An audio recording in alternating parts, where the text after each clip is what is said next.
Hello, hello, hello. How are you today? It has been a minute since I have been live, and I am going to look to be more regular. So, this time right now is going to be my regular scheduled time once a week, Wednesdays at 8 p.m. Central European Time, 7 p.m.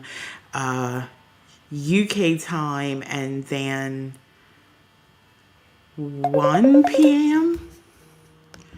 I want to say it's 1 p.m. Eastern, but don't quote me wrong. But anyway, this time every week, every Wednesday, this is where I'm going to be. So if this is your first time joining me, my name is Letitia. I am a market research strategist for coaches who are ready to stop guessing their way to success and start getting strategic with their positioning so that they can bring consistent income into their business. And I do that through my market research mastery method. Hi, Cindy, 2 p.m. Eastern. Thank you. I do that through my market research mastery method, which I offer 3 solutions: done for you, done with you, and DIY. And this is to help you learn how to leverage market research so that you can create amazing offer suites, craft content that allows you to connect with your ideal client and build a client acquisition system which will allow you to predictably bring clients into your business. So today what we're talking about is what to pull from your research and how to apply it.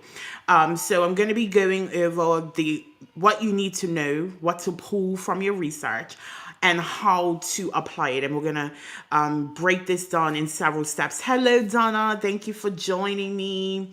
So, let's start with the market research process. Like the importance of market research is really getting an understanding of your ideal clients, a deep understanding of your ideal clients.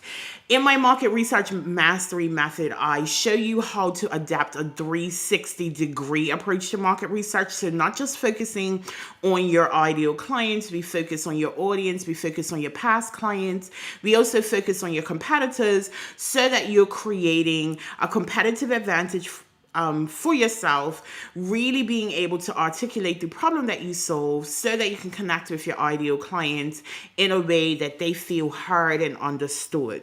So in the market research process, we look at really getting clarity on the demographic information of your ideal client.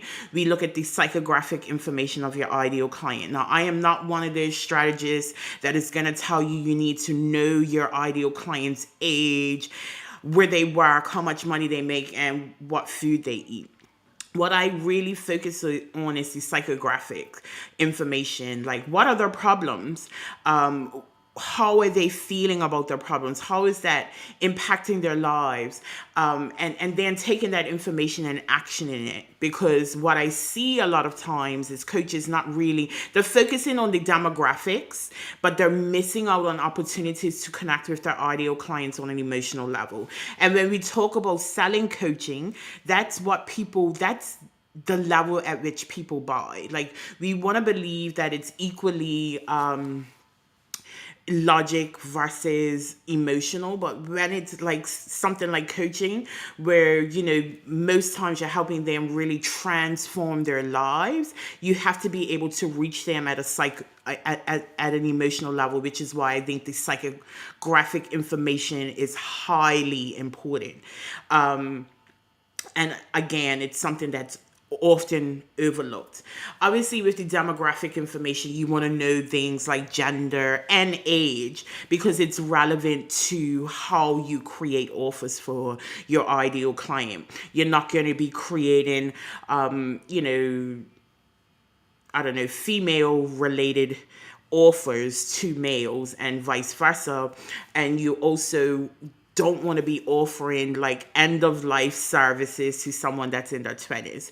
So having that information is really important. But like I said, the psychographic information is really where you want to focus. What are their buying behaviors? Where are they showing up online? What are their thoughts around coaching? Because those are things that you're going to have to navigate when it comes to articulating the value that you're bringing to your ideal clients. So once you identify your ideal client and get really familiar with them, it's more now about digging into their problems and their desires. What problems are they trying to solve and what challenges are they facing? Those are two very important questions. Hello, Facebook user. I see you say you're here live, but just let me know who you are because I don't see your names come up. On the platform that I'm using. Hello, hello, hello. Again, if you're on Facebook, just drop your name. Thank you, Donna. I'm speaking sense. Thank you. So let's talk about the problem that you're solving for your ideal clients. The thing that I see most often in this space are people who aren't able to articulate the problem that they're solving, and they wonder why they are struggling. Hi, Angel. Thank you for letting me know. They're struggling with selling their offers.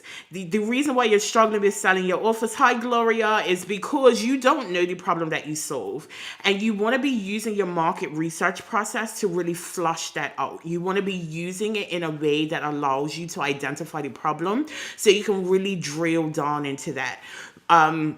In my market research mastery program, one of the things that I talk about is my PDF framework. And PDF stands for problems, desires, fears, hesitations, and obstacles, and the solutions that your ideal clients are looking for. So you really want to be pinpointing the problems. You want to be pinpointing the challenges. What is stopping your ideal client from getting to desired state? Why are they still knee deep in the problem? Really getting clarity around that. You also want to be getting clarity about around their aspirations and their desires and the solutions that they're looking for. What are their goals for the next 6 months, the next year? How can you help them reach their goals by helping them navigate the problem that you solve? What do they hope to achieve through coaching or through buying a solution? That is going to be very key for you to understand. If you do not know what your ideal client's desired outcomes are, you will be selling programs that nobody wants or needs, which is what I see a lot in this space with coaching. Like, you come into this space with a solid understanding of what your training has taught you or what your skills with the skills that you bring to the table. But what ends up happening is you stay focused on you and what you can bring to the table. And I think it's important for you to be focused on you and what you can bring to the table. But a lot of times I see coaches creating coaching programs that feel good to them. But nobody in their audience, not one of their ideal clients has ever said, you know what, this is a problem that I need to solve. So the reason for your research is really digging into that deeper. Let your ideal client tell you what they are currently looking for so that you can create offers which like they get excited about. Like, oh my gosh, like this is exactly what I am typing into Google. This is exactly why I'm following this person on TikTok, because they're helping me solve this problem. Knowing the solution that your ideal client is looking for also allows you to position yourself as the expert, right? But a lot of times when we're doing the market research, we're so focused on this demographic information that we don't dig deeper. Right? We don't dig into the things that will allow our ideal clients to connect with us because they are sitting knee deep in the problem. So if you're watching me, I'll be curious for you to tell me, what problem do you solve for your ideal clients? This is one of my favorite questions because I often like to unpack people's statements, right? Like, a lot of us use these I help statements that are full of fluff that don't actually mean anything. Hello, Lisa. Thanks for joining. That don't actually mean anything. And then we struggle with understanding why our ideal clients are knocking our DMs down, wanting the solution that we're offering. You need to get really specific. So if you want some feedback on the problem that you're solving during this live, just pop it into the comments and I will give you some feedback on how you can tweak that. So, as I said, this live is about what you're pulling from your research and how to apply it. So let's focus on the application part, because I feel like that's where a lot of people get tripped up. Like I hear so many times, Letitia, I have done my research. Like I've spent days, weeks, months doing research, but I literally don't know how to use this information. I've had one client tell me they've even paid somebody to do market research, and all they received back was a spreadsheet of information and no way to apply it. So let's talk about how do you apply research in your business. And we're going to focus on three things: creating marketing messaging. We're going to talk about developing services, and then adjusting your marketing strategies. Okay, so first, you want to be creating targeted marketing messages. You've learned about your ideal clients' problems, their desires, their fears, and the solutions that they're looking for. Now you have an arsenal of information to use in your messaging. It allows you to use the language that your ideal clients speak, right? And that's important, right? Because a lot of times as coaches, because we have this level of information that our ideal clients do not have in this moment, oftentimes what we do is span our time talking to them in coaching terms, right? You want to be using the language of your ideal clients. You want to be at a place where when they interact with your content, with your messaging, they feel like they probably said it. Like, oh my gosh, is this person in my head? How do they know that this is how I speak? You don't want to be using all of this fancy language if your ideal clients are talking in ABCs, right? Like, it doesn't make sense. It's almost like talking Mandarin to a group of Americans who literally don't understand what you're talking about. You want to be able to connect with them, as I said earlier in this live, and on an emotional level, and doing so requires you to use their language. So as you're doing your market research, like, start listening to how your ideal clients talk. Start using the language that they use. Like, I had someone say to me, I am in paralysis. The very next day I wrote a whole post about being in paralysis, because that is what my ideal clients feels is their problem in this moment.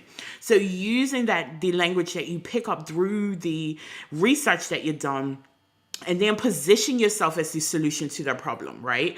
Like, because you spend time getting a deep understanding of the problems that they're having, of the challenges that they're trying to solve, you can now speak to that and use what you know, your skill set and your training and your expertise, to position yourself as a person who can solve these problems. And again, it comes down to speaking their language. So I see Donna says, I help professionals experiencing burnout without losing their job. I feel like there's so you help them with what? Donna. And I don't want you to think that I'm picking things apart, but I think clarity is key. A confused buyer doesn't buy. So if you have time, if not, I'll follow up with you in the inbox. But if you have time, can you just clarify that so that I can give you feedback, right? So you spend time knowing the problems and the challenges, and that allows you to position yourself as the solution to their problems. And that is important, right? Positioning is everything. And again, if you are guessing what your ideal client's problems is, then you struggle with connecting with them. Like, you don't want to be guessing. If someone's problem, if you're a mindful eating coach, if someone's problem is feeling uninspired when it comes down to creating meals, and you're talking about helping them, I help women understand their macros, they don't see that you are the solution to their problem, because your solution is not aligned with the problem, and perhaps not even the solution that they're looking for. So that's why your problem statement, your I help statement, you really need to get clarity with that, and you can do that through your market research. So Donna, you said, again, it says, I help professionals experiencing burnout without leaving their job. And I know you said leaving, sorry. but I still think there's a disconnect. So perhaps I'll have a conversation with you in the inbox if you don't mind. Okay, so the next way to apply your research is through the development of your services. I see so many coaches tell me, like, oh, I was just so inspired to create this program.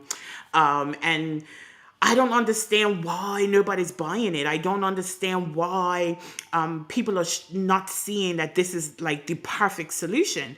And that's because it was inspired by you, not your ideal client. Like, I love to say all the time, your business is not about you, it's about your ideal client. So I get being inspired, I get all of that. But you want to be creating services, developing services based on what your ideal client tells you they need.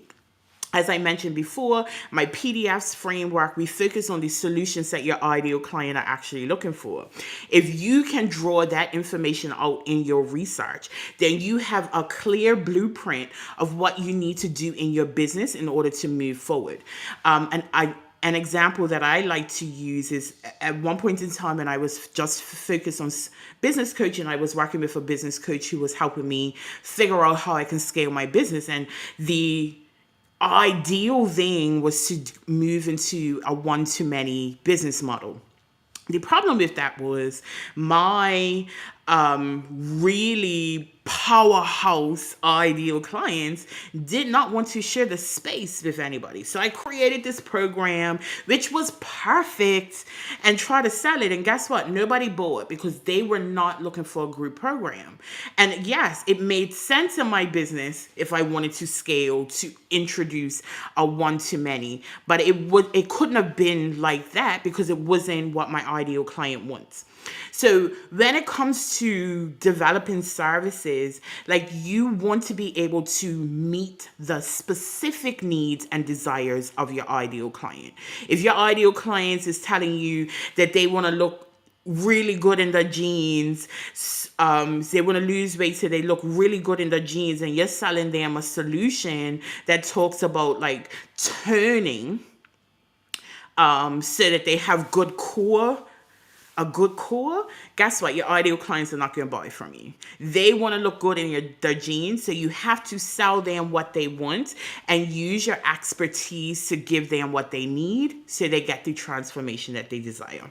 So focusing on, the solutions that your ideal clients are looking for during the research process also allows you to tailor your services to your ideal client's unique circumstances. And when you can do that, develop your services exactly how your ideal clients tell you they want them, and then tailor them to their specific needs, then you have a gold mine in front of you. You don't have to go looking for people to sell your services to, because you're listening to your audience, you're listening to your ideal clients, and you're doing what needs to be done to position yourself, first of all, as the solution to their problem, but positioning yourself in a way that they actually want. Woo, that was a lot. Any questions about what I've said so far as we move into the next way you can apply your market research? So the next way is adjusting your marketing strategy. So one of the things that I love for my clients to do when we work together in the market research mastery method is really get an understanding from your ideal clients of where they're showing up online and what type of content they're interacting with. If you are able to get in front of your ideal clients and have this conversation, you would be doing yourself a disservice by not finding out this information. What I find for a lot of coaches is they are spreading themselves thin, trying to be everywhere because like somebody told them they needed visibility, but the problem is they're showing up in the wrong spaces, which then creates frustration. They become despondent with their business, and all it takes is a question to your ideal client about where you're showing up online and what type of content you like to consume. This allows you to use the right channels to reach your ideal clients. It doesn't make sense showing up on TikTok if your ideal clients are not there. Like, this is about working smarter and not harder. And you can use your research to actually find this out. And then again, it ties back into what we were talking about earlier, using the information that you find from your ideal clients about what type of content they like to consume, perhaps even some topics that will be helpful for them, you can then start using the right messaging which will allow you to resonate with your audience, which is very important. If people don't resonate with you, they don't listen to you, which means that your marketing message goes unheard, and you're doing all of these things in your business that feel like a waste of time because you're not leaning into the information that you can learn about your ideal client. And that's probably because someone told you that you need to know what they like to eat and the importance of nailing down their exact age, right? So we have covered what you need to be pulling from your research. So it's identifying your ideal client through demographic information, psychographic information. It's about identifying their problems and their desires. It's also about identifying their fears and hesitations and the solutions that they're looking for. Taking that information, creating targeted messaging, marketing messages, developing targeted services, and then adjusting your market research strategies. So I'm going to go into the comments and see if there are any questions. So I see someone wrote something on Facebook, and I'm going to try to decipher who it is, but if not, just let me know who wrote this. I help individuals who are struggling with heartbreak and looking to achieve personal growth. Through coaching and mentorship, I guide my clients towards a path of self-discovery and empowerment, empowering them to break through limiting beliefs and achieve their full potential. So I want to ask the person who wrote this, because I can't see your name if you're on Facebook. Does your ideal client even understand what limiting beliefs are? Like, that's an important question. So using that as your I help statement, how the problem that you're solving, if they don't understand what limiting beliefs are, they will not connect with your messaging, right? So they're looking to us. Also looking to achieve personal growth. What does that personal growth look like? What is it? Is it, I can't even think off the top of my head, and usually I'm really good with that. Personal growth is so many facets. Is it, becoming more disciplined, gaining more confidence, being less doubtful of themselves? Like, if you can get Aisha, sorry, if you can get more specific with that, I think that would be useful for you. And Donna, you said, I'm starting to think that I'm being too generic and I need to be more blatant. I agree with you 100%. You want to stand out. You want to be able to create a competitive advantage for yourself so that you do stand out. When you are generic, what you end up doing is competing on price and price only. Then you can really establish a problem that you can solve, which will allow you to distinguish yourself from the rest of the coaches out there doing it. You are strategically positioning yourself. So Aisha, let me know what you think of my feedback as well, because I feel like this could be a really solid statement. Like, why is the path of self-discovery important? Why is empowerment important? Like, I feel like if you can tweak those things, then I think you will be in a better position. So that is the end of my live. And like I said to you, I'm going to be coming live once a week, Wednesdays, 8 p.m. Central European time, 7 p.m. 7 p.m. UK time and 2 p.m. Eastern time. And I would love for you to continue to join me. If you have found this live useful and you realize, I need to go back and do some market research. I need to get some clarity on how I'm showing up, how I'm positioning myself. I have put some resources in the comments of this live. You can go and make the most of it, because I feel like this is really understanding how to really utilize the research that you're doing, if you're even doing it, is what is going to help you really reach consistent income months. So many coaches struggle with like the small things, like articulating the problem that they solve for people. And these are the hang-ups that stop you from reaching your potential as a coach. And if you are ready to stop guessing your way through the process and would like to learn how to implement a effective 360-degree approach to market research, which will allow you to strategically position yourself in your business and start creating consistent income, I want to invite you to join my market research mastery course. It's a 6 module course that walks you through the process that I use and that I teach my clients when I have my done with you process, so that you can start bringing in clients into your business, so that you can really feel confident about how you're positioning yourself in your marketplace, so that you're showing up in all the right places and doing all of the right things that will attract the right people who are willing to pay you. So, if you want to really move yourself forward, I really would advise you to get on this course and really start learning how to use market research strategically in your business. So that is it for me. I will be reaching out to you, Donna, and Aisha, and anyone else who might have caught the replay and has questions. And I will see you again next week, same time, same place, talking all things market research and offer creation. Have a good one.